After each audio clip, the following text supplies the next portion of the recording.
We're at Grove Studios in Ypsilanti for another podcast session. Welcome to Grove, and this is the spot that the podcast, as I've mentioned, has been taking place since October of 2020. If you're new to the podcast, well, something in common that my guests have is that in my eyes, they're all deserving of larger status than they typically have, or have the room size they play typically smaller than I would expect. Or stated differently, how is it that I have access to the people that I'm talking to half the time that have this much talent? Born in Pontiac, raised in Waterford, attended Clarkston High School before he left Michigan. He grew up listening to WRIF, much like myself, WLLZ for me as well. I don't know about you. Playing loud guitars, eventually had a mouse for a boss. And my guest today is Tony Lucca. Tony, it is so good to have you here. Great to see you again, man. It's been a few years of asking when you're in the area, can you swing by? And today, somehow it worked out. Must be between tour dates and precisely taking away a little family time, because you still have family in Michigan, right? I do, yeah. In fact, I'm just spending a couple days with my family, my mom and dad. Don't get to see them nearly as much as I'd like to anymore, and so I had a few days off in between weekends of tour dates, and said, "Hey, I'm coming through." They live in the Lake Orion area, don't they? No, Clarkston. They live not near far. Clarkston, so not far from Lake Orion. So yeah. It works for me. Yeah. Well, I think I'm in the minority of people who have discovered you the way that you probably would rather people discover you. I heard music from you first. I got a record sent to me at my old radio station, and you came to visit me with, at the time, your tour mate, Ernie Halter. Yeah. And the two of you did a session with me, and you both had records out on the Rock Ridge record label. That's right. And I loved both records, and that's how I discovered your music, not through some of your past or anything you'd done after. It was because of this record that caught my attention, which, again, I assume that's the way you'd prefer people find your music. Indeed, man. You always want to think that the music leads the way, and then we can explain the other stuff later. We got to talk a little bit about the other stuff, but the new album is called Heirloom, and I've got a copy here that I got off you online. Yeah. I assume we're going to play some songs from this. We are, yeah, man. This one was a trip, really. I was due for another album for sure, but I didn't quite have the bandwidth or the ambition, maybe, really, to like go in, start from scratch, write a whole album's worth of stuff. It just wasn't really there with the songs sitting around waiting to be recorded, kind of thing, which is generally a shameful admission. Like, over the years, a lot of times when I make records, it's just because I've accrued enough songs to put together, find the ones that kind of fit, and make a record. Ideally, you go in with a clean slate and you write an album's worth of stuff. I've always been like romanticized that approach to making albums, because I think that would just be awesome and a tremendous luxury to be able to afford to do that. Yeah. And I didn't have that. But what I did have was a ton of songs that through the pandemic and stuff, when we were all taken to live streaming, how many times can you play a week? How many times can you play the same song? Yeah. And but I would often do like, hey, by request. I don't want to just sit here and thumb through my catalog and play songs. I think, what do you guys want to hear? And a lot of these songs that people would request and have requested over the years were songs that I never took to the studio. That either I put out on some bootleggy live recordings and things over the years, but I never gave them the full studio treatment. For some reason or another, I kind of dismissed them. Maybe I had insecurities about the songs. But I got to a point where I was like, you know what? Let's give them what they literally want. Give the people what they requesting want. For years. So I said, maybe there's some value to these songs that I've overlooked, and clearly they've been, people have endeared them to their lives. I mean, like, there's got to be something there, and I think there's so much distance between me and a lot of these songs that I wasn't so precious anymore. I wasn't so caught up on whatever I was hung up on before. So it was nice to just go back with years of, production experience now and record making experience, to just be like, well, if there's a good song in there, I'm going to be able to find it. I'm going to be able to record it and make it do what it do, and that's what this was. So a lot of these songs, some of these songs, there's one on this album that goes back literally 30 years ago this year is when I wrote it. And come on, but I was we listened to the record the other day with a buddy of mine who's been there from the beginning. Like, he's just an old friend from high school, literally. And we came to one of the songs on the album, and he pushed pause. He's like, hang on a second. There's no way this wasn't on a CD before, because I know every bit of this song. How do I know every bit of this song? Like, man, I didn't play a show without this song for a lot of years, and you were there for a lot of those shows. I've never recorded it. And he said it was a total Mandela effect. Like, there's no way you didn't record this. So the songs were so familiar to the core fan base that they just, they flipped out when they saw the track listing. And then once they got to hear it and hear basically what I've been hearing in my head all these years, I'm playing these, the solo acoustic shows. I'm rocking out up there because in my head I can hear with the drums and the organs and the basses. So to actually bring those to life was just like, sitting down with old friends. It was really cool. Great. Would you like to do one? Sure, man. That's why you have a guitar. That's why I got the guitar.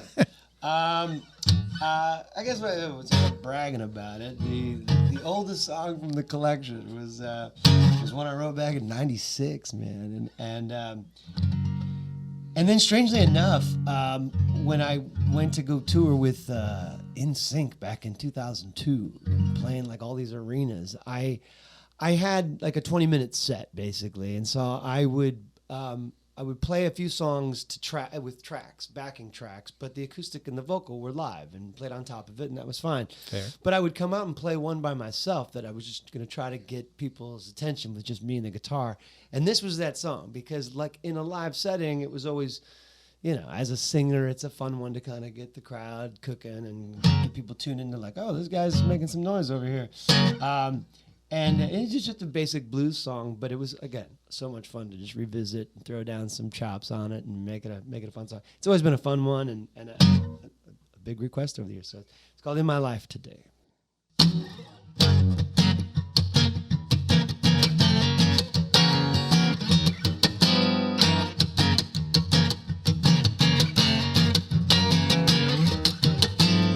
You always look so good in the morning when you wake up. Even after it seems the pillow stole your makeup. Still I can't describe how I feel deep down inside for you.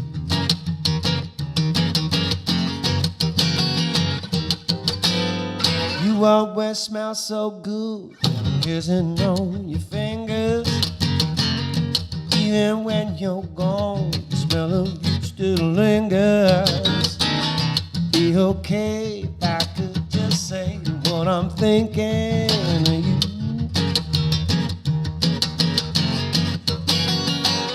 Tell me, do a shout it, let it out. Tell you about the fire burning in my heart. If I scream it, would it mean much more? Could have said it right from the start. If I tell you how well you gonna do when I come right out and say you're the finest little thing that I want in my life today. Yeah. You always look so nice in summer dress for any season. Touch your lipstick now for no apparent reason. You just fine if I could find some time to ease my mind.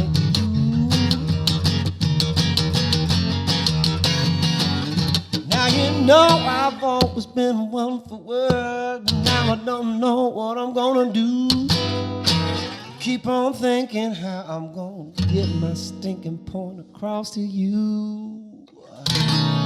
Tell me, when do I begin to speak from within about you? Tell me, do I shout it, let it out, to tell you about the fire burning in my heart? If I scream it, would it mean much more? Could have said it right from the start. If I tell you what the heck you want to do when I come right out and say you're the finest little thing that I want in my life, I know it'd be right if I had you tonight. Girl, it's so true, I want only you in my life.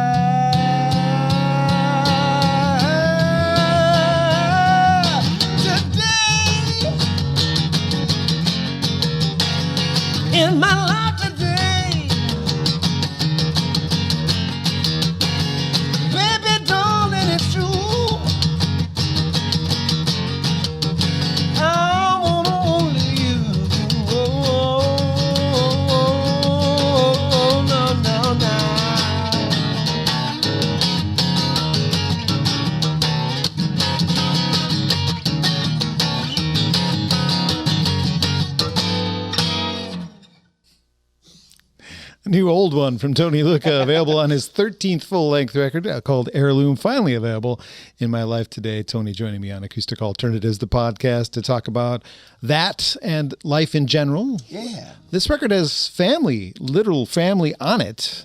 Yeah, man, that was also part of the concept of it. When I thought of like heirloom, it was like, you know, the idea of legacy and what you're leaving behind, and how music itself was just a gift, a thing that I was born into. My whole family was just a bunch of musicians and singers and players and a bunch of hams, you know, a bunch of performers that love to get together and sing and play. And fortunately, yeah, both of my kids have musical talent. Go figure. That's your daughter singing on that one track, My daughter sings on it, which was... She's got a great voice. The biggest surprise, really, yeah, because she's got a good voice. She sings incessantly, like around the house, in the car. She's just always singing, which is great, and I love it, you know. But she's not a performer per se. Like she's not in it for like getting up in front of people. She doesn't have social media. She's not like, hey, check me out, posting all the time. Nothing against it. Obviously, as an artist, that's what you got to do. But she doesn't have that interest yet. And so I said, hey, man, you know, like I'd love for you to sing on the record in some capacity. Really, if it's just some BGVs at some points, sing some harmonies, that'd be great. But I'd love to feature you on a song. Initially, we were going to do like a cover maybe. And then I was kind of scrolling through the other songs that I had sitting in the catalog, and I said, actually, this one's kind of perfect. And the sentiment was cute for like her brother's, my son, he sings the harmony on it. And so it was just cute for them to sing this sentiment together. And, you know, just one of those opportunities that you get as a parent to just be with your kids in a truly unique way, you know, and passing that on to them and showing them the ropes of what I do and how it feels to see something from beginning to end and completion and put it out in the world and be out there in the world. Yeah. It was wonderful, really cool. Got my folks on the record as well. My mom sang some harmonies. My dad sang. He took a lead on one of my older songs that I revisited for this album. And we've always had a pretty strong 3-part harmony, and I knew like this would be the perfect song for that. And so yeah, getting them on there and on the album artwork, my daughter did the collage on the album, and there's pictures of like my grandparents, my parents, my kids. It's just really a wonderful, all, you know, holistic look at how to pass something on from one generation to the next. So growing up, Lucca, there was music in your house growing up. Were you an only child, or did you have? No, I have an older sister, and she's got a pretty voice. But same thing. She never had the bug to get up in front of people, like never. You know, we didn't realize how sweet her voice was until she had kids, and she would sing to them all the time. I'm like, come on, you've been holding out, you know. But no, it wasn't so much a Lucca thing. Even though my dad can sing and play, and he had really great musical talent. It was my mom's side that was the music side. She was the 10th of 12 kids, you might remember. And they all sang and or played something to some degree. There wasn't any one of them that couldn't carry a tune, you know. But some of them went on to great professional success, and a lot of them wound up, you know, more local and regional success. But I had plenty of influence, plenty of inspiration, plenty of you know, just learning, seeing how it goes. And music was always a family thing, always a joyful thing, always just a, like I said, a wonderful gift to be born into this world, right? You know, from day one. One of your relatives, your grandfather's brother, did a jazz record. I heard that in some interview. Yeah. He my grandfather, my mom's dad, was one of 3 sons that all played piano. And my grandfather was like the consummate showman. He was the American songbook guy, and he would entertain crowds, and he was just a real crowd pleaser kind of guy. His other brother, though, his youngest brother was like a Kerouac. He was like a comet, and this guy was like the mean jazz guy who would just like burn it down, and he was like, you know. But then the third brother was the one who actually got I think a Columbia or Atlantic Jazz What was his name?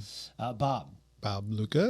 Bob Stevenson. Bob Stevenson, okay. And and he was really good, man. A really great jazz pianist. And you know, so shamefully, I still don't know enough of his work and his career, but one of my uncles, / my godfather, the youngest of the 12, is like the bookkeeper for the family. Like, he's the archivist, and he knows, and he's got all these old recordings of these guys. And yeah, I mean, like, what a cool thing, for sure, you know. Would you do a jazz standards record? Would that be something that would interest you? I would. I love crooning. I'm a big, Harry Connick Jr. fan, and you know, I love Tony Bennett and all the the classic jazz vocalists. I've hinted at maybe doing a Christmas thing, which might touch. Brush up against the jazz standard thing, I think, because some of those tunes lean that way. But we'll see, you know. I don't know. Pre-14, before life really started to happen, you were in the Michigan schools. Do you have any memories of like doing things in Michigan before you moved out to California? Yeah, I mean, like favorite places? Certainly, yeah. No, as a kid growing up, you know, I loved going up north. You know, up north Michigan was always just kind of a vast wasteland of away from home. Yeah. But more specifically, like going up to Traverse City. And I remember as a kid, we took a tour of the Interlochen campus. And I remember thinking, oh, this might be a thing. You didn't do Interlochen. You should have. You go to Interlochen. Then I realized, that's a little different story, the kind of music I was making.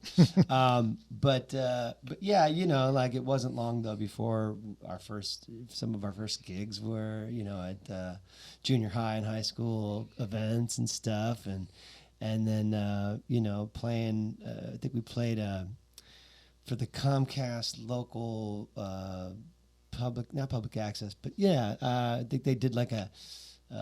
During the Jerry Lewis telethon, they would throw to like regional Comcast channels to do some stuff, and we got a gig doing that, and I was like, did you have a band then? What was it called? We did, yeah. No, it was a 4-piece band. Our band was called Pup Gallion. Don't ask. Okay. Maybe. But yeah, because I grew up with one of my cousins in this large music making family. We were just peas in a pod from day one, you know, and I was the Robert Plant to his Jimmy Page, you know. He was the guitar guy, and I was the front man singer, and we were pretty legit at a very young age. I remember 10 years old, we played at my grandfather's 70th birthday party and blew everyone away with Johnny Be Good. Wow, nice. Like we were ready. We came with it, man. And he and I were in all of our junior high school bands together. And playing, you know, around town, getting snuck into clubs downtown Detroit to play, you know, like there was a club called the IROC, maybe in Hamtramck or something. Oh, I remember that. Remember that. They let us play, but we had to leave as soon as we were done because we weren't even 17 yet. No. 14, probably 15. Yeah. So I'll never forget like the story I tell my kids a lot because they got into the Chili Peppers in their junior high days, you know. So you played with Chubby Red, didn't you? Crazy. Like the idea that I went to see the Chili Peppers at Lollapalooza in 92 and my daughter went to Bonnaroo in 2004 and saw them. And I'm just like, that's crazy to me. But I tell them the story about the time that I was, this was right before I went for Mouse Clubs. I might have been 15 at this point. But we played a homecoming event out in Milford. And we were rocking at that point. But by that point, we were a pretty hardcore cover band that could play the top of the stuff. I mean, and we played they set us up in the cafeteria on this big stage, like huge riser stage. And I think we played 3 songs, maybe 2 or 3 songs. And then I think our third or fourth song was Suck My Kiss by the Chili Peppers. And the place exploded, went crazy, and a couple of yahoos from Milford, one of these dudes jumped up on the stage and decided to stage dive. 4 songs in the set. And that was it. They literally pulled the plug on the whole thing and shut it down. And we went to some after party afterwards, and we were rock gods. We were gods. High five. I was like, okay. I'm 15 years old. Someone hands me a big jug of wine, and I'm like, what do I do to deserve this? Nothing. Well, what got you into acting? Was there a bug in school that maybe you were doing school plays or anything like that? No, I mean, I wasn't, like I said, coming from a family of hams. I was never afraid to get up in front of people and do some lines or be in a play or something. But I was never, I never had designs for acting. That was just something that kind of came with the Mouse Club thing. I had the price of entry there was like, you got to be able to do some of that. And so I, dug deep. Okay. And then, on the show, learning the process of film and television. There's the train, I promise you. All right. Got to do a train song. No, don't. Unless you know one. No. The train of thought left me when the train came by. Thanks a lot, train. That doesn't happen anymore. Well, you mentioned in one of your songs that John Coltrane was part of the equation. Really, did that John Coltrane record that you mentioned in one of your songs? We were talking about your life. It's a really detailed version of your life, if it's true. Yeah, no, I call that the Wikipedia song. Like this is my "How do you do" song for those that have been following along at home, kind of thing. Just kind of telling the story about leaving Michigan and becoming a young TV guy, and then chasing love around the country, and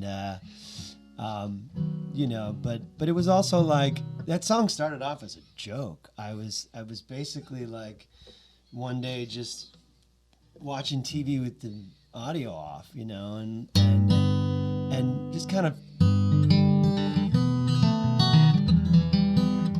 figuring out this finger picking thing, and then I started seeing how fast I could do it, And it just sounded like a country song, like an old, ditty thing, and so I just started rattling off like this freestyle thing, And before I knew it, I had like a whole verse, and I was like, wait, I need to maybe write this down. And so I chased it down, and like a half hour later, I had this song, and I'm like, oh my God, this was hilarious. I thought it was funny. I just thought it was a funny song. I played it for a buddy of mine, and he's like, bro, have you recorded that yet? And I'm like, nah, it's not. I could do that. And he's like, yeah, you are. I said, I don't make music like that. He goes, you do now. So but yeah, that way you mentioned Coltrane because, I grew up with jazz in the water because again, some of the elder statesmen of my family thing, the family trade, they were some really serious jazz musicians, and I knew the sensibilities of jazz and freestyle and improvisation and stuff. But when I later in high school got back into Coltrane, or someone introduced me to I had heard the name Coltrane a lot, but when I actually sat down and got into what made Coltrane, it was just like, you mentioned before the interview about Liz Longley speaking, writing your heart. Coltrane wrote my ear, like melody. Yeah, no, I get what he's saying. The idea that you could interpret what an instrumentalist is saying. He was the first artist that I really got that and just enjoyed listening to his work There was a tangent that I didn't mean to go on, but I went on because it was in my notes. But back to your 14-year-old self auditioning for you didn't intend to audition for the Mouse Club. You did, but you got there. No, right, yeah. And you ended up, if you look at the graph on the Wikipedia page for the Mickey Mouse Club and you see who you overlap with, it's pretty impressive. It's crazy. A few people might have heard of. I didn't realize Matt Morris, because I've got some records by Matt Morris. I had no idea he was even part of that. Yeah. Because I didn't watch the show. I'm old. No, of course. Yeah, he, not of course that you're old, but of course you didn't watch the show. Of course you are. Look at that gray hair. Matt is, to this day, probably the single most pound for pound talented individual I've ever worked with or ever known. Lost track of him. He had a couple albums that I have, and that's a whole separate podcast. Okay. That the life and times of Matt Morris is really fascinating as hell. He's covered it all. But I think he was just too talented for commercial music. That's a hard thing to swallow. Wait a second, how's that even possible? This guy, talk about people that you think should have a bigger audience. Come on. Yeah. That guy was just wild. And Timberlake saw that and thought the exact same thing. He was like, screw that. I'm going to get you out there. I'm going to do. And he spent a lot of money trying to get him out there. And even Timberlake, he can bring sexy back, but he still wasn't capable of getting the word out sufficiently enough for Matt Morris. And So he just, I think he had like his major commercial release. He had made an independent record prior to that that's phenomenal. And a couple singles and things, I think, along the way. But then he did, most of his success was in writing for other artists, for everyone from Kelly Clarkson to Cher to Joy Williams to, he's written some incredible songs. And the paychecks roll in, same way? Probably better. Way better. Way better. It's pretty easy. Yeah. Well, for those who don't know, that same era brought us Christina Aguilera. We mentioned Justin, Britney Spears, Ryan Gosling. I kind of forgot he was part of that too. Gary Russell, someone you once listed as your closest friend, JC, was part of that that crew as well. A lot of people had that success, and I still don't quite understand how you have the same or more talent, and you are here in front of me. Hi. I think. It's not an insult, that. No, right? no, and I appreciate that. But it was definitely that when the time came, just at the same time that like JC and Justin were getting ready to go off and do In Sync, I was getting into like the California counterculture thing, and I was like unplugging a bit from the mainstream thing. Your shirt says a lot. Right. I kind of walked away from the Hollywood spotlight thing and got into the crunchier side of the music scene and was trying to be a bit more of an authentic indie singer-songwriter. And, I at the same time, I kind of will admit that I felt inevitable as well, though, because that was my pedigree. All I was going to take is being like, oh, here's the one who went off and did the Dylan thing, like the real artist, like whatever. And at the end of the day, it's like, well, these guys went from the frying pan into the fire and built upon the impression and the fans that they had made along that way. Whereas when I went and did the more artsier independent thing, it was kind of like starting over because I had to reintroduce myself to people with a little more sophisticated sound or image or whatever it was. And I kind of had a chip on my shoulder for the first several years of my career where I just felt like, I was entitled to something that never emerged. And just, it took me some years in the business to realize like, well, no, man, there are lanes here, and there are if it just depends on what you're into it for, what you ultimately want, and what I've learned over decades now is that fulfillment was always at the core of it. And even back then, as a young guy, the idea of joining a boy band or something, it never sounded like a fulfilling thing. Would I love that? I would love to have had that money and the freedom to go do other artistic things on another higher caliber. Sure, maybe, but I've had a really fun time in the meantime. Like, you connect with your fans in a way different way than those people completely. do. You have a very loyal group of people. Yeah. I've met them. Yeah, they've made life really enjoyable, and it's been great. There is a video. I didn't watch the show because wasn't intended for my age group. But a video of you and JC singing More Than Words, where you're killing it. You sound great even back then. You're like 14 or 15 at that point, right? I was 15. Yeah. Yeah. And I remember the girl I was kind of into at the time. We were talking about it, and she said, this song is a classic song. We're gonna be hearing this song the rest of our lives on easy listening radio, and I think it's a classic song, and you got to do it. You got to do it on this show. I still do hear it, actually. Yeah, no, for sure. It's just like you hear it come on, and it takes you right back to 1991, and that was a real treat to get to play an instrument on the song. No Mouseketeer on the Mickey Mouse Club had sat down and played an instrument on the show before, and I was like, check. Yeah, no, it's part of the history. Your voice is still great. Actually, it probably is time for you to sing another song. Okay. Yeah, man. Well, let's play that one that you mentioned. I guess we can play that one. It's not off of Heirloom, but unless we want to stick to just the... No, this is a podcast that focuses on you and your career in general. And this is a good time for this song, for sure. It's called True Story. Rolled on out of Motown back in 91, left them bitter winters for the Florida summer sun, breaking hearts in theme parks, smiled for anyone who held the camera to my face and said, say cheese. Wound up on the telly with a twinkle in my eye. The twinkle disappeared that night I started getting high. Then everything seemed so absurd until the time I finally heard the sound of Coltrane. It brought me to my knees.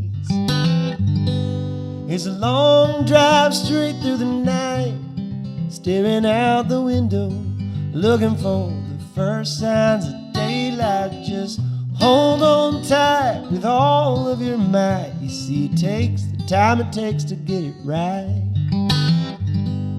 So I pedaled across the country, wound up there in Hollywood.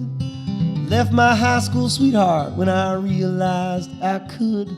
Then she became a movie star. I took to sleeping in my car, still singing songs about her to this day. Case in point, drove myself to New York City, chasing love again. She moved me to tears, so I wound up moving in. But that apple got the best of me, so I packed up the rest of me, and I grabbed a cab, set straight to JFK. It's a long drive straight through the night, staring out the window, looking for the first signs of daylight. Just hold on tight with all of your might. You see, it takes the time it takes to get it right. So now I'm down in Nashville, this guitar in my hand.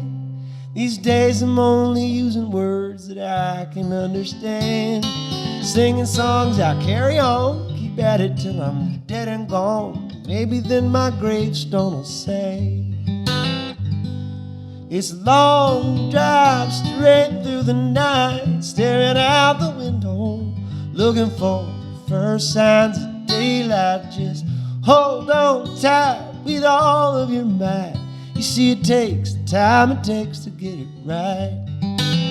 They say it takes the time it takes to get it right. Third time's a charm. You see, it takes the time it takes to get it right.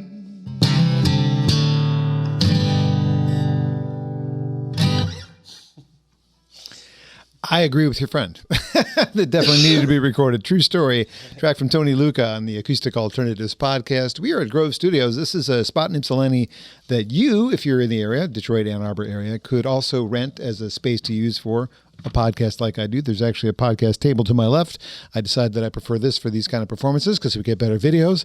But there are 5 rooms in this building, so musicians looking for a place to get out of the garage and get into the studio, Grove Studios is here for you. Available 24/7, keypad operation. You could be here at 1 in the morning if that's the best time for you, 1 in the afternoon. There are actually times that it's a little cheaper, and those overnight hours are cheaper. So, you know, if you're one of those people looking at your budget, this is the biggest room. We're in the largest room, but there's rooms that are half the size. There's a room for DJs to practice their skills in. If you want to do your club practicing outside of the club, there's a spot for that.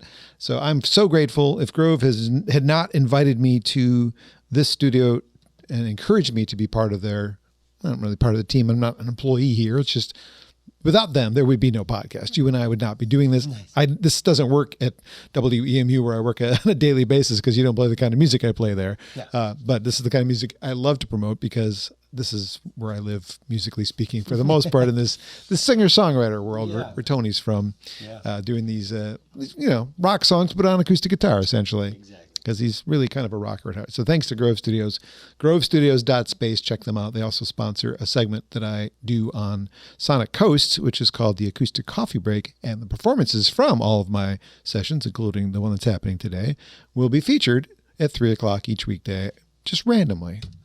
Weird side story. I don't actually, maybe I won't tell this during the podcast. Maybe I will. Because we mentioned Liz Longley, I'll mention it. The songs that come up during that segment are random.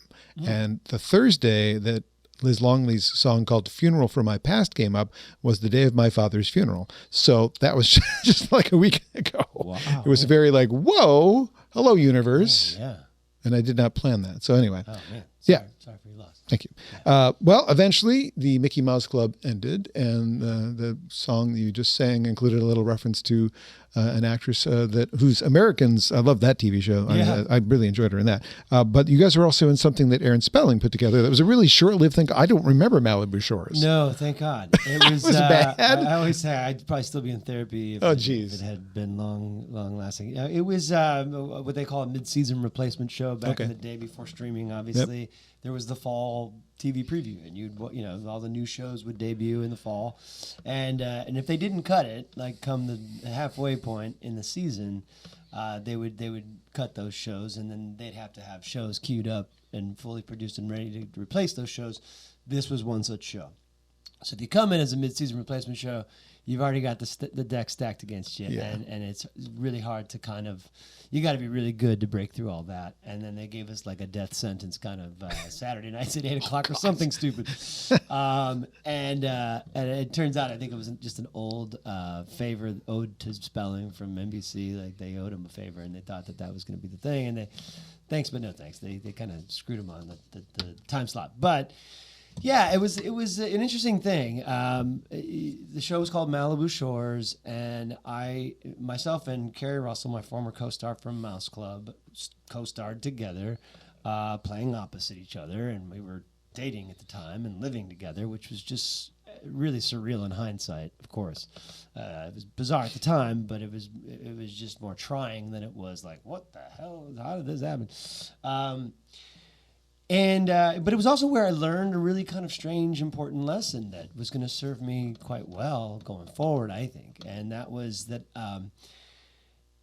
I had learned, I try to make this quick, but like there was an episode in the show where I was in the doghouse or whatever, and I was trying to make nice, and they had learned that I could sing and play, and that I had a music thing that I was aspiring as well. And so they said, well, he's going to serenade her from down outside her window, old school. And I'm like, oh, okay. Yeah, that's kind of cool. This could be my way of like branching out and entering into the music thing. And that's what I'm kind of here. That's kind of what brought me. So that'd be nice to transition into that way. And I was talking to someone from the crew who worked on another spelling show called The Heights. I remember that. Remember that one? Okay, right. Jamie Walters, The Heights. How do you talk to an angel? It's kind of a sensational thing. Yeah. And Jamie went on to take on a lot of fans, obviously, but even though The Heights was canceled eventually and the band disbanded and it just didn't continue on, he kept trying to get work in L.A. and then a handful of years later got cast on 90210 to play opposite Tori Spelling's character, who was like the belle of the cast on that because she's Spelling's daughter. And it was great. And people were like, oh my God, Jamie Walters is back. This is great. And then I think like on a very special episode of 90210, the writers wrote him as an abusive boyfriend. And like there was a scene where he like shoved her down some stairs or something awful. And that was it for Jamie Walters. Like no music career. Yeah. And someone told me this whole thing, like, so be careful about the music thing because if you do it through film and television, like you're at the mercy of that. And then they also described that there's this weird ism that is like this weird catch-20 double standard thing where if you establish yourself as a music artist first, you can dabble in acting all you want. But if you establish yourself as an actor first, specifically a television actor, your chances of getting into a credible music career are like slim to none. And there are few exceptions. I mean, there's a long list of guys like Kevin Bacon, Kevin Costner, Billy Bob Thornton. They're all great. They can sing and play and they love music and they still do it on some level, but they never got that like, truly credible music hit career. Single. Right. Yeah, right. Never had a big hit single and were never quite taken as seriously. Their core fans still love them and adore them, but music critics just were never going to get in there. And so I was like, yeah, well, I don't want that to happen. So careful what you wish for, but I'm going to, so once Malibu Shores was over and the acting roles kind of dried up, that's when I was like, no, man, I gotta get back to this music thing because that's what I really want to do. And 97 or so, right? So Satisfied? 97 was when So Satisfied came out, yeah. So I, towards the beginning of that year, I was just really kind of tired, realizing that I was not an actor at heart. And going out for all these auditions and things and stuff, I didn't have the heart, and I was terrible at auditioning. I could act, I was fine. I would get me on the set, and I'm, hit my mark, take after take, whatever I got to do, stunt work, I'm down. But the audition process was just grueling, and I was terrible at it. I would just get nervous, and meanwhile, I was getting roles here and there there were friends of mine that were like true diehard actors that should be getting these roles, and it just was weird to me. But I came home from an audition one day, like after breaking up with Carrie and going through all that stuff, and I was mad and sad and whatever and feeling, and I grabbed my guitar and I wrote a song in like 45 minutes, top to bottom, like just banged it out. And it's a song I still play to this day. Oh, it's wow. a fan favorite song. But after that, I never sat and just wrote a song in one sitting like that, a complete full song.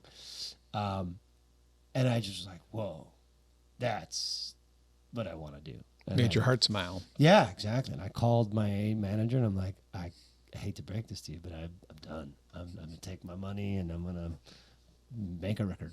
And I'm going to go full bore in that direction. And that was it. I kind of swore off the acting thing after that and never looked back. I have a digital version of that record, so I don't actually know who plays on it or where it was recorded. Do you remember making that record? So Satisfied? Yeah. Oh, yeah. I'll never forget making that record. I got with a jazz pianist who was looking to kind of produce singer-songwriters as well and maybe implement a little bit of the jazz thing if the artist wanted that. But he had a home studio and he was like down to make this work.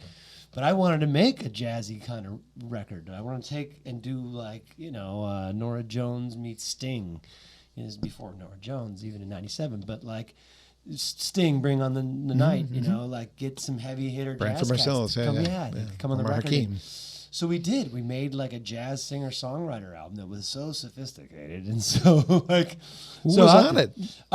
There was a bass player named Todd Sikafus who is just an amazing wizard of bass, specifically acoustic bass, upright bass.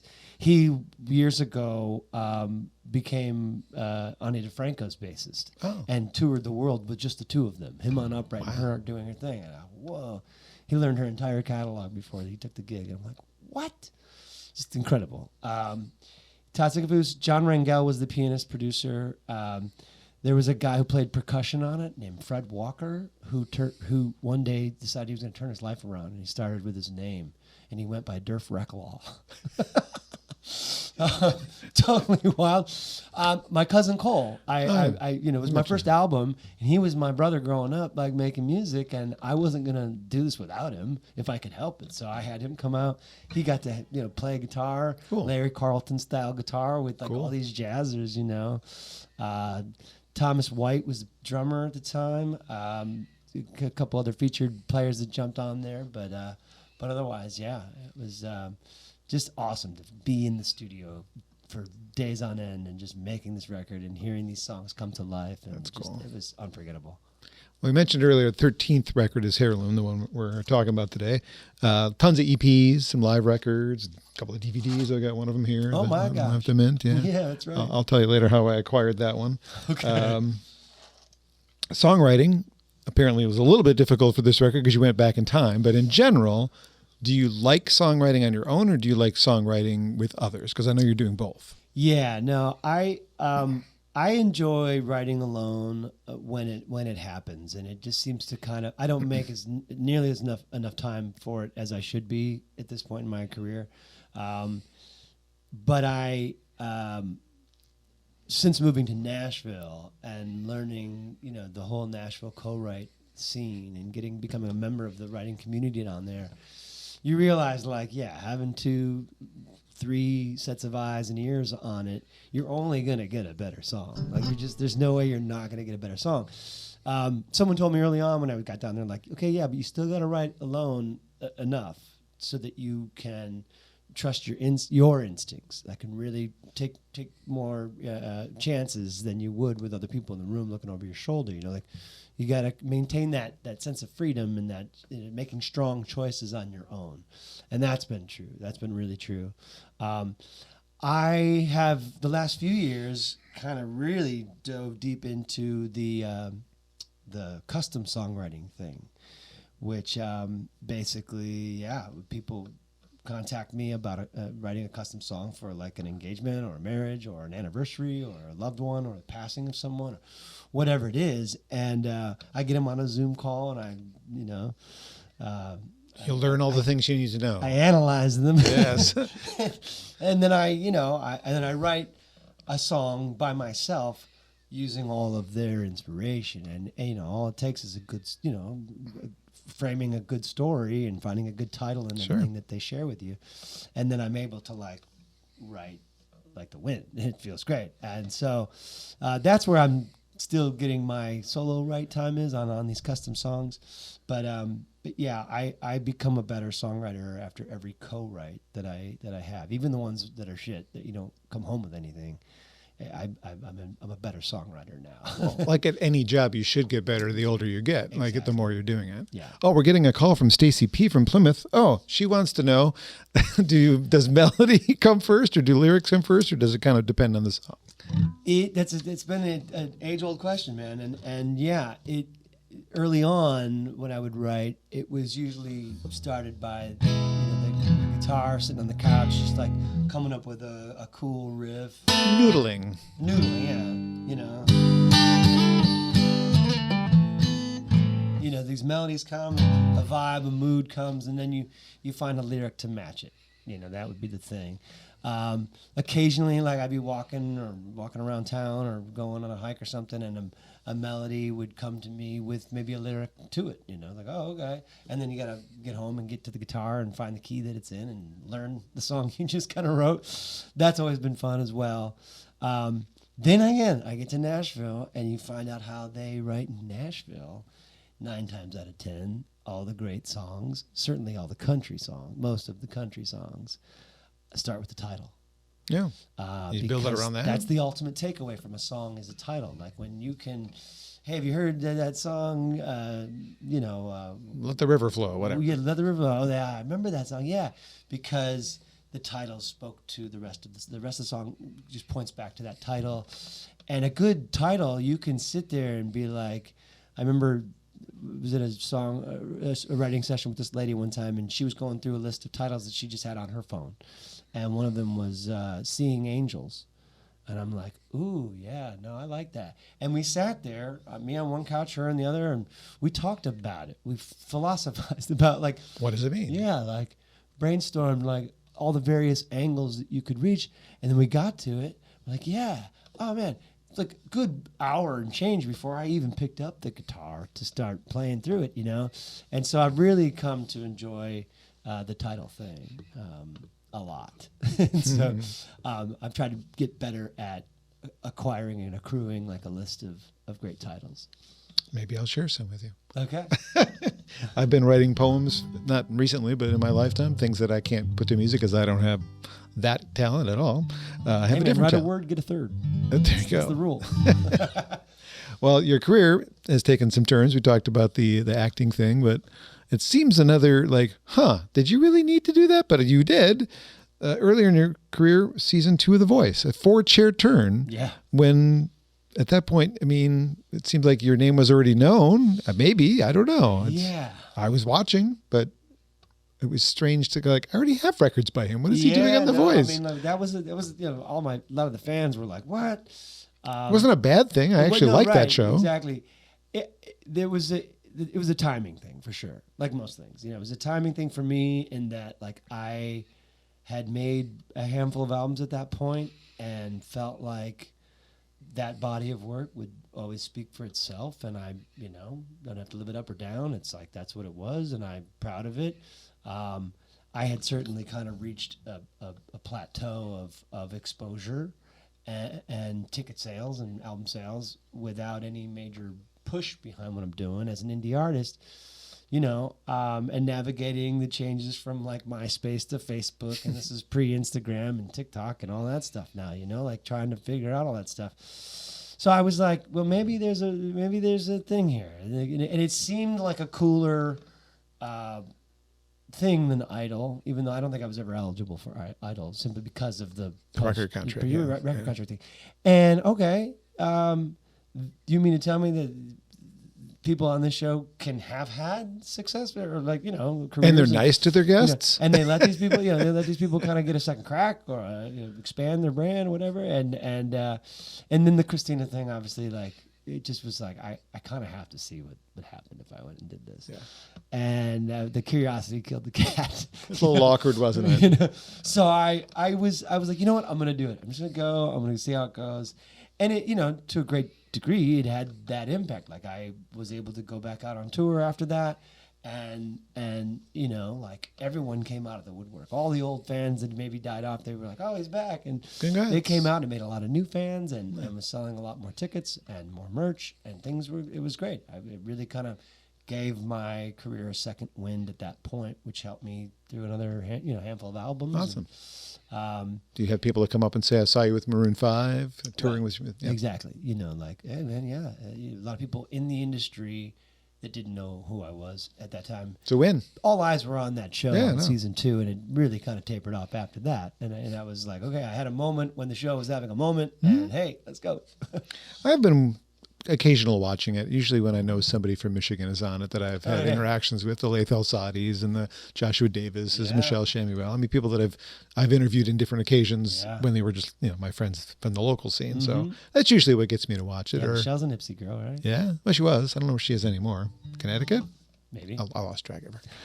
But either way, it was good to see you on there and just, give that, as you mentioned, a little shot in the arm. Yeah. On the occasions of, like on that show where you've done covers, you've focused more on the classic rock era. If you had to do a more modern singer's song of like maybe the last 10 years, don't do one right now, but who would you be covering if you're talking about a modern singer? Yeah, I don't know. I think doing like that Nathaniel Rateliff song.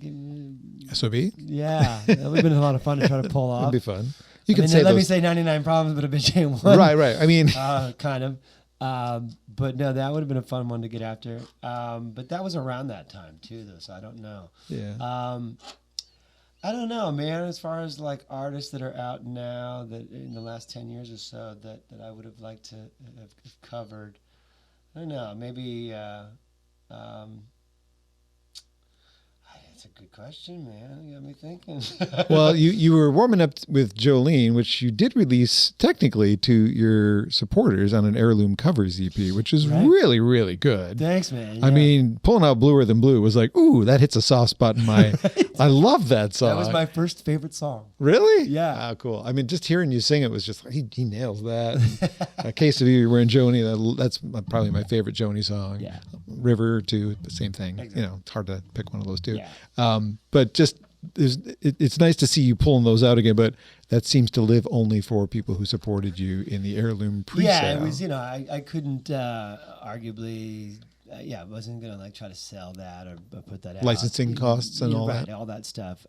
So it just worked as like a nice bonus gift for the fans that supported the project. And, What was the response other than the one I just gave you? Did you have a lot of people saying, oh my God? Yeah, no. The fans were stoked with what I shared on that little covers project, and it again, a handful of them being ones that I played back in the day, and then when I was playing some of these other songs that wound up on Heirloom, it just was a nice big, bouquet. Sure. On a previous cover record, you covered a Springsteen song from they just did the movie. What did you think? What did you think of the movie? I haven't seen it. Oh, I know. I gotta see it. It was really good. Deliver Me From Nowhere. Yeah. I gotta see it because that was when I discovered Nebraska by Bruce Springsteen, I realized I like Bruce Springsteen. I just don't like the E Street Band. I was never crazy about the E Street Band sound. Okay. Like the 12-string and the bells and the sax and just like it just seemed like a carousel kind of sound that I was never into, but I appreciated his storytelling and his songs. He writes great songs, But when I heard Nebraska, I was like, oh, that's the real deal. Wow. Okay, I get it. I felt ashamed. I felt embarrassed. Like, okay, I see why you call him the boss. I had bought Hungry Heart as a 7-inch single, and I kind of missed Nebraska because it wasn't promoted at all. Right. And so, the next thing was the big record. So I appreciated Nebraska in hindsight because of the same reasons you did, because I liked some of his songs, but I was never a big fan. And then eventually now I own all of his records because I learned to appreciate the songwriting beyond the band, similar to Dylan's. Like, I don't love Dylan's voice, but people have covered his songs so well that I've learned to love his versions of songs too, because they're great songs. That's the thing. Yeah, for sure. But hear the Indigo Girls sing them, they're much better. Yeah. Sean Colvin. Yeah. Anybody with a voice. Heirloom is the latest record from Tony Lucca, who's having a coughing fit, so maybe I shouldn't make him sing now. I'm good. No, sorry. Just getting over things. What song would you like to sing? Let's play. Talk about that co-write thing and how an idea can kind of come out of more than just one person's imagination. But one of the first co-writes I got when I got to Nashville was with this guy named Tom Beaupre, who was a founding member of Florida Georgia Line. Right. And I'm like, oh, yeah, okay, cool. I'm going to go write a big Dixie Cup tailgate song and put my kids through college. Let's go. Yeah, why not? You know? And, well, it turns out Tom's not so much part of the creative team of Florida Georgia Line and not much of a songwriter at that point. He just kind of started as well. And he wanted to write something a little more in the vein of like James Taylor. And I'm like, you can write James Taylor. That's fine. I can write James Taylor. The other JT. Anything, yeah. Sure. You want James Taylor? But someone had challenged me down in Nashville because I was concerned about not being able to write country because I don't have a country story. I don't come from a country background. And he's like, look, man, country is just telling your story wherever it originated in whatever form it was. Just tell the details that people can relate to, whether they came from that or not. You know, I can play you a great country song right now about a lifestyle that you never participated in, but you can see it, you can imagine it, and you can relate somehow. And I took that to heart. But he said, you're from the Midwest. Like, you know, did you ever loiter in front of the 7-Eleven and just hang out? I'm like, no, but I see where you're going with this. And he said, write a song about it, you know, being at 7-Eleven when you're a kid, screwing off, you know. So I said, we can write a James Taylor song, but we're going to, so long as we can get the word 7-Eleven in there somewhere. And he's like, sure, let's do it. But we also, you know, a lot of great songs, it's not verse or melody. It's not melody or music. It's not even the title sometimes. It's a conversation. You know, you worry about what to write. You're going to sit there for a couple hours banging your head, going through your phone like, I'm out of ideas. I don't have any ideas. I find it like if you just sit and connect with the writer that you're writing with and you have a conversation between two songwriters, eventually someone's going to be like, let's write that, you know? And so we had a conversation about the hospitality of the folks of Nashville. And about when you're passing through, like I did for so many years on tour, and you should come to Nashville. Like, yeah, man, let me know. I can never do anything for you. And I always kind of kept that at an arm's length, like Southern, you know, performative hospitality. And I didn't buy it. Then you move to Nashville, and you realize it's not bullshit. And people like open their arms, and they really want to look out for each other. And it's less and less that now because it's getting so crowded. But for a long time, man, it was definitely that. And we wrote a song about it called Back in '87. It's on Heirloom.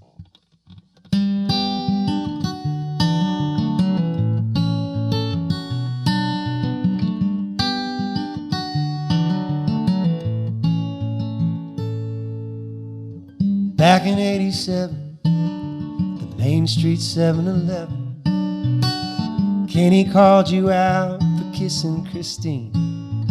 When I saw that sucker punch coming, well, I knocked that sucker out. You say you owe me one, but you'd have done the same thing. The kind of thing you never think about. It means everything. I might drag you kicking and screaming through the crazy ups and downs. I might be the voice of reason when it can't be found. I might take the scenic route, a few more miles to sweat it out. Still it's me you can believe in, and I won't let you down. 2010 came the rising of the Cumberland. Your home sweet home and all you've known washed away. You said, yeah, I got you covered. You and the wife come stay with me. You say that's the kind of favor you never get to repay. I said it's my word that I gave you, ain't gonna have it any other way. I might drag you kicking and screaming through the crazy ups and downs. I might be the the voice of reason when it can't be found. I might take the scenic route, a few more miles to sweat it out. Still it's me you can believe in, and I won't let you down.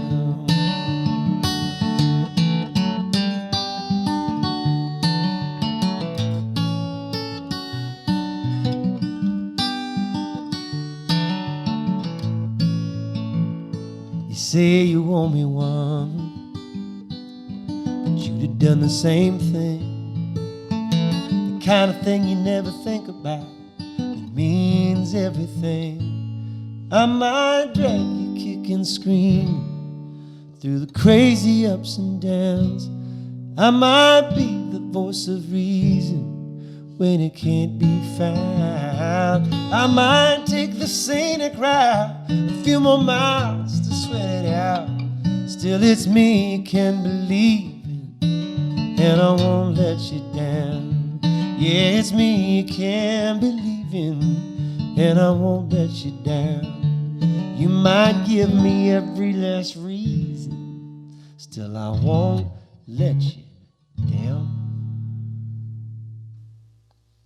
It's one of my favorites. An heirloom. Tony Lucca is part of the Acoustic Alternatives podcast today at Grove Studios. Back in 87. Well, back in 87, I was a college student at Oakland University working full-time at a record store. That's what I was doing in my life.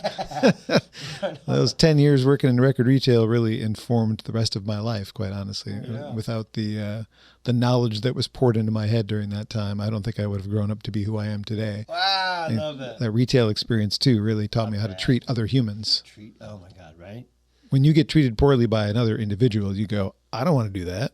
I'll never treat you right. Yeah. So yeah, I feel like everybody, young people should work in the service industry or the 100%. retail industry at some point or another just for that. Right out of high school. Alone. Right out of high school. Get out there, learn how to interact with people, learn how to be, do something because it needs to be done. And learn how to treat people. You may not like it, but you should do it. Yeah. Like the guy who cut my meat at Kroger the other day was not very friendly. Oh. A kid. He needed a little bit more, niceness in his world. Anyway, that is irrelevant to your music. Thank you for doing that. I really enjoyed that. Yeah. I didn't ask you to play any songs in particular, so you're nailing it, buddy. Glad that one hits. Yeah, no, I love that one. So you've been doing this music thing. You had some help. You had some record label involvement, but it's been largely you. Yeah. So you've had control of a lot of the aspects. So I wanted to ask if there was things that over your career you've regretted either doing, whether it's like the wrong font in an email that was unreadable, or a song you wish you hadn't put out, or just something you think about like, damn it, I really wish I hadn't done that. Yeah. It's already out there though. There's a couple of choices that you make along the way. I had a song where I used a term that, like on paper, the term could or should have been in air quotes, but like when you're singing and listen to a song, can't see him. You can't see him, so you lose the context or the reference or and it got misinterpreted, and it was just, as a songwriter, you learn that right instantly. You're like, yeah, okay, sarcasm or something, like trying to be like passive aggressive in a lyric is like, no, it's up for interpretation. You got to remember that. So and they don't always read the lyrics spell either. that out, right? So I when I finally put a version out into the world on a record, I changed it to something else. That was cool. I don't know, man. I do look back. I enjoyed my time on The Voice. And not much about that I would have changed, except, like I took that little time out in my indie pursuit a little too far, in that, like, instead of showing up as a artist through and through with a clear picture of where things were going, I took it as a time to be like, well, what do I know? Clearly, like, what I've been trying hasn't totally worked, so maybe it's time to try something different and open myself up to whatever might come of this. And I think that was cool and a good step to take, but I feel like I didn't perform or represent myself as thoroughly and full-throated as an artist as I could have and maybe should have. But again, I don't spend a whole lot of time in the rear view. It's never been a useful waste of time. So yeah, I don't regret it, and it was fine. But like, I realized that very quickly, after it was over, and after I signed Adam's deal and did those dates with Maroon 5, and then that deal went away very quickly, and I just felt like, damn it, I took the bait again. I got fished, and I clicked on the scam email, and now I got a bug on my computer. Start all over again. So that next album that I made after that, the eponymous Tony Lucca album, that's why it was self-titled, was because like I really felt like, no, this is as me as I've ever wanted to be, and that's why it's called this. Like I just felt like it's time to own this thing again, and so. Ever since then, I feel like I've stayed on a pretty clear path. That might have been the last time that we had a couple of sessions together, and I think we did a session for that record. I think so, yeah. Yeah, so it's been a while. That was definitely when I was celebrating the Wheels and riff, Yes, it's a rock record for sure. Yeah. Well, the Tony Lucca community is very strong. You've had to shift a lot, especially during the pandemic, to online interaction with folks. Mm-hmm. Did you find learning that stuff to be a pain in the ass, or did you actually enjoy? Because that's a whole, like, to be a musician today, you can't just be a good musician, a good singer. You need to know all of the things. Yeah. And it felt like I was uniquely qualified for the moment. And as it was unfolding, I was like, we're all artists. We're keeping tabs on each other. We're all kind of tuning into each other's live streams and like comparing notes and like audio, video, and performance and how they're connecting. What are they doing? What's working? What camera are you using? Right. Yeah. What type of cameras and audio are you doing? And we all realized, like, man, if we're going to keep their attention to this thing, we got to get it right. You got to get it to where it sounds and looks good. But again, talking directly to a camera and being personable and being authentic. It's a one-sided conversation. Into a camera is something I've been doing since I was 15.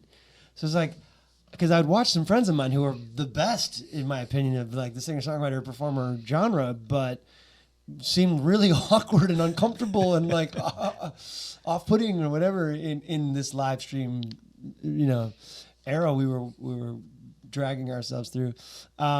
And so I had that. I had plenty of songs to play. I had, so I did the Facebook thing for a while and was Facebook, Instagram, whatever. I was trying to do the best I could for a while. But then I was like, all right, I gotta pause this, do a deep dive on like OBS and like how to, get a multi-camera thing happening and how to like get some real audio and do this nice and create a format and maybe give it a name or something. I see the sticker. And before long, I had a neon sign on my wall and I had a fan base and subscriptions and all this kind of stuff. And it was like, all of a sudden now my career, Tony Lucca had become the Moverb Lounge. And I had something to promote that wasn't just me. I had this thing, which, was a neon sign and a live stream, but it was the community. It was completely the community that I was excited about, and it grew and fortified so strong during that COVID time, and they saved me, and my music saved them, and it was like just such an incredible bond that I just like the survivor's guilt of having a Jim Dandy freaking COVID experience. Like I thrived. I did really well with it. That's great. But it was also like if these people are taking like. We realized right away people were being so generous with their tips and stuff, right? Because they had all this expendable income that they used to spend on parking and drinks and tickets and merch and babysitters and you name it, that they had sitting there now. And they're like, just throwing it at their favorite artists who were getting them through this crazy ass time. If you look at it similarly, I had all this energy. I was busting my ass as a touring musician, traveling. Like now I'm sitting on my ass. How can I reallocate that energy towards something that's going to work better here? So it was just like, I just had to reframe the workload and stay busy and be a producer and produce a show. And, and before I knew it, it just had, like I said, it had a life of its own. I enjoyed the workflow and, it was cool. It was a cool thing, man. I'm glad it worked out because not everybody made it through. Not everybody made it, not necessarily by living, but it just meant like the careers. Some of them just fell off because they couldn't make. They had to shift gears, take a different. Like I'm going to become a nurse or whatever. Yeah. So, I'm glad for you that it worked Thanks, out. Man. Yeah. You've also had some pretty decent opportunities recently. I know you've collaborated with friends in the past. You've got your TFDI thing, which I got to see the revival of last summer, which was really cool. That was amazing. Your buddy Keaton and you are both touring with a country artist now, correct? Yeah, man. Talk about, again, just something I did not see coming at all. You being a sideman, I didn't see coming at all. No, I mean, really, like, that was never on my bingo card. And basically, yeah, Keaton had joined, and I never could fully get my head around why Keaton had done that. I mean, he had become like a really prominent side guy and was playing with like Chris Cornell, and he played with some serious acts, and then all of a sudden he took this gig full time, and I'm like, and he moved to Nashville, and I'm like, what is up with this gig? Like, really? You know, like, I was shocked at that. But he kept like envisioning me on this gig, and I was like, well, after COVID and we started trying to get back on the horse, you know, I was eager to get out there. The venues were eager to get out there. The core fans were eager to get back out there. But like the rest of the people that would normally fill a venue are the people on the fence, friends of the people that love to get. And those people weren't ready to get back out yet. They were still in their sweats and they were enjoying their streaming. And like, well, it was like, you know, and that was hard to swallow because like the effort was the same. I had to get in the car and drive 10 hours and, you know, go play a show and book and settle up and then, you know, booking and promoting and doing all that stuff only to see the margins like drastically dwindle, you know, like, fuck. So I was just like really less and less of what I was doing was feeling fulfilling. You know, I was like, man, it was a bummer. It was like heartbreak, really. And then I got a call from the former guitar player of Brett's band, and he was like, hey, man, I'm going to be stepping away from this gig, and if you're interested, Keaton said you're the guy I should call, and like that. And I'm like, I don't know, man. It's not really my thing. Like, I can maybe fill in for some dates. Like, what do you got? What's coming up? And he goes, well, we have 3 weeks in Europe in November. What's your November look like? I'm like, 3 weeks in Europe? Look at my calendar. I'm booked solid every weekend, and this was in August. Every weekend from August, September, October, right up to November, and then nothing. I had nothing in my calendar. I was like, that's a door. I was like, apparently I was waiting for you to call. So I said, I'll go to Europe for 3 weeks and play. You know, I could do it. I'm sure I could do it. It can't be that hard. And I went to Europe for 3 weeks, and I was like, you know what? And he offered me the job, and I was like, man, my wife and I talked it through, and I looked at kind of comparing apples and oranges, and I said, well, we'll do it for a year and see how it goes, you know, and see how we're feeling at home with the coming and going. And it really was the same footprint, you know, as far as my time away from home goes. But now I'm not driving, I'm not booking, I'm not promoting, I had all this bandwidth free up so that when I would come home now, my time at home was like, I can see straight. I can manage these 3 or 4 days off the road and like get a ton of things done and write some songs and work on niche pet projects of mine like the Shotgun re-release and like just all these little things and the Kickstarter this past year. And it just made more and more sense. And so I'm heading now into my 4th year on the gig, which I still can't believe. And we didn't mention his name. It's Brett Young. Brett Young. Yeah, you just said Brett.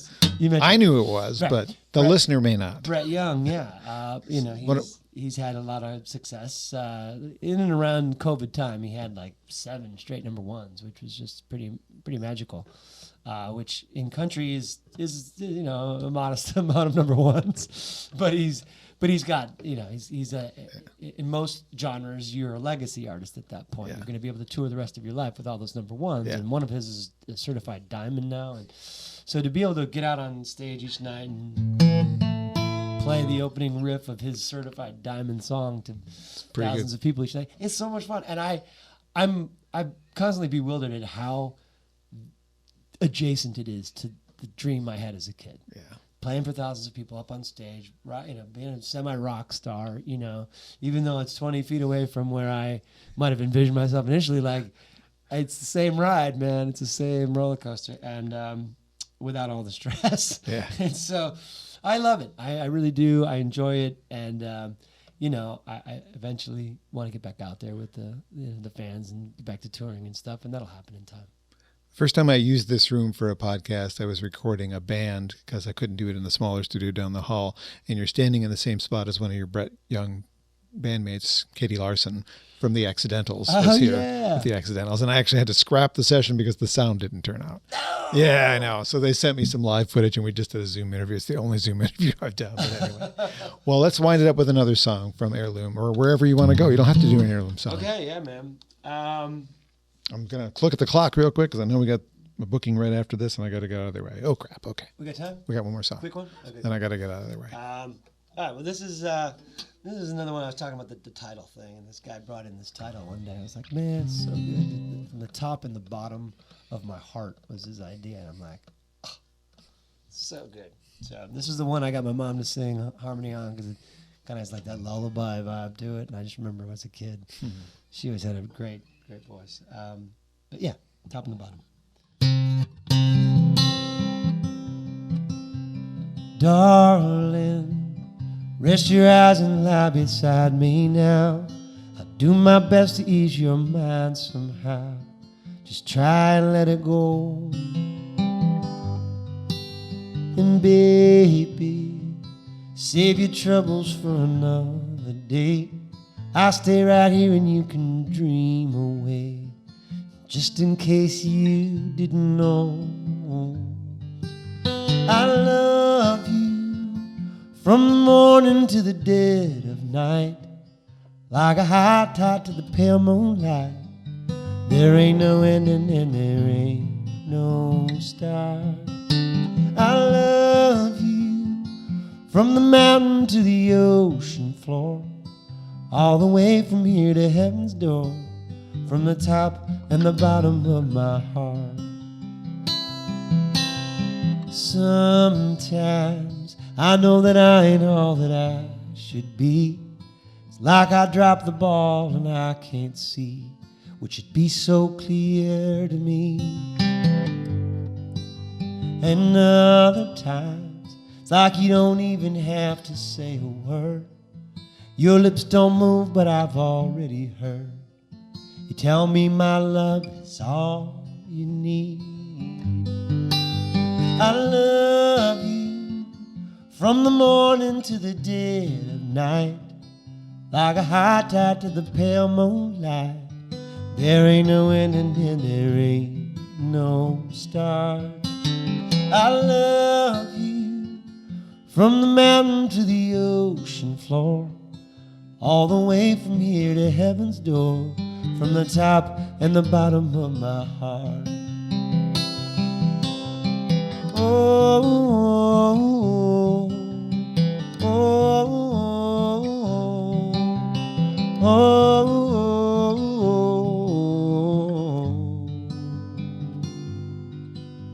I love you from the morning to the dead of night, like a high tide to the pale moonlight. There ain't no ending and there ain't no start. I love you from the mountain to the ocean floor, all the way from here to heaven's door, from the top and the bottom of my heart, from the top and the bottom of my heart, from the top and the bottom of my heart.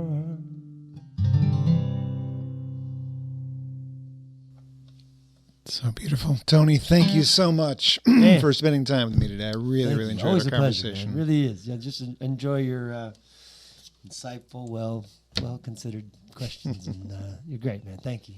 Heirloom is the new one. Show that to a camera. Hey. People listening to the audio version, you can't see it unless you go to Tony's website. Tony's website is TonyLucca.com. grovestudios.space if you want to check out where I did this. If you want to rent the space yourself, somebody's going to come in and kick me out in a minute, and they're going to see what it looks like when somebody's left over. Oops.